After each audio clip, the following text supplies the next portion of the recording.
I was just looking at my YouTube report list, and I'm finding that I've been pretty prophylactic about uploading about uploading videos. I have 516 subscribers, uploads 49 to go before I have uploaded 1,000 videos. Should I be discouraged with my subscriber count compared to my uploads? No way, I am extremely excited. Not that I have 516 of you guys watching, or at least some of you watch, even though the ones that have subscribed, a lot of them don't watch. Sometimes they do. But I'm excited. I have uploaded almost 1,000 videos. That's a lot.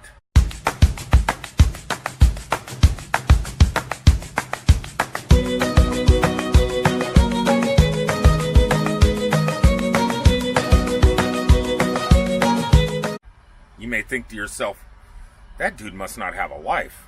No, I have a pretty good life. I do a lot more than just record videos, even though it doesn't seem that way. Like today, for example.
that is definitely enough non-copyrighted music for one vlog today, right? Sorry about that, guys. I was just driving, figured I'd show you kind of how my morning goes, what I do pretty much every day. I mean, there's those days where I get to get out and explore, but lately that's been very small, almost zilch. Haven't been able to do it too much.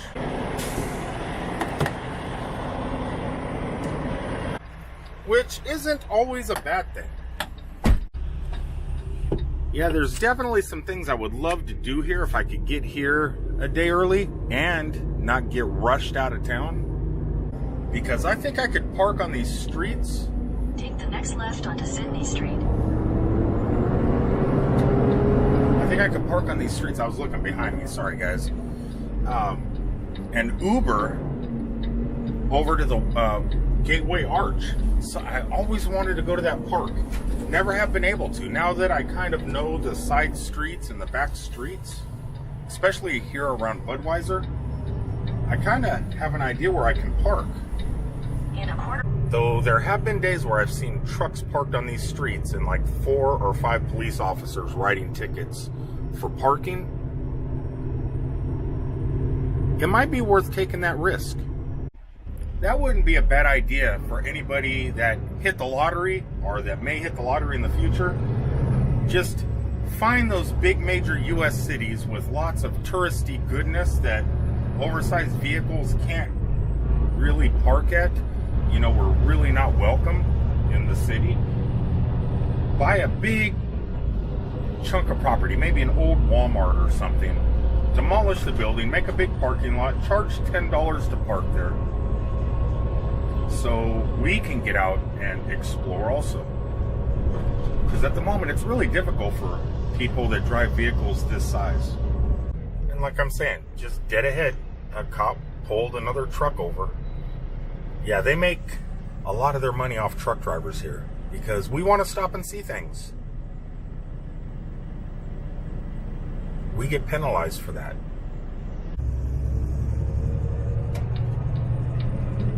I mean, not only do you get the Gateway Arch, you also get a bunch of year-round haunted attractions that I'd really like to see. Like what's inside this building.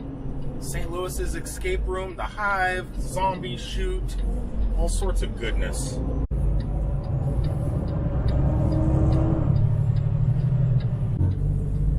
Truck drivers not allowed.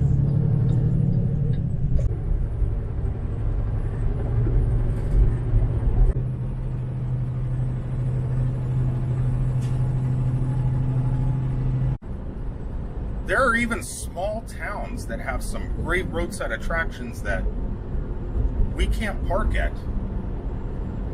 The towns forbid trucks and larger motorhomes to even go out and explore, to park and go out and explore. The town I'm getting ready to drive through right now, it's one of those towns. Incredible roadside attractions that we don't have access to. And all these places, yeah, I would love to go to them. We just can't do it. So right here is about as close as I could find a place to park if I needed it. And it's a giant fireworks factory about 6 miles out of town. And that's just a little bit far because here in in small town America, they don't have Uber. So 5 or 6 miles just to get to something, and then 5 or 6 miles back, plus walking around and checking out all the sites, your feet are gonna get sore. But once we get up here into town, there's no places to park a large vehicle. And for a small town, this thing has more speed traps and cops than pretty much any town in the United States. This one little baby town probably has a bigger police presence for traffic violations than New York and the city of Los Angeles combined. Be careful when you drive through here. Wait a second, I never told you where I am. Now entering Hannibal, Missouri, home of Mark Twain. before you get into town, this very first stoplight, if you hang a right and go 5.5 miles, you end up at Mark Twain Caverns, which I love caves. And I would love to go down there one day, but yeah, can't do it. Just around this bend, we enter speed trap heaven or hell, depending on whether you like to pay tickets or not. I'm just gonna say speed trap hell. Every stoplight has no less than 900 cameras. Okay, maybe not that many. But each stop has multiple cameras. Like this one right up here. You could turn right and go to Mark Twain's house, Becky's house, Tom and Huck's house. I mean, if you were in a car, you can't in a truck. But right here at the stoplight where you turn to go to those historic places, I don't know if my camera's going to pick them up, but see if you could pick out all the cameras.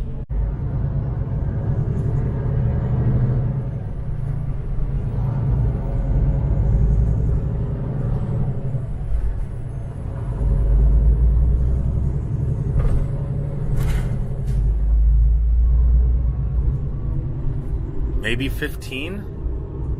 So coming into town, there are 3 stoplights, and each stoplight has probably 15 cameras. Don't know why.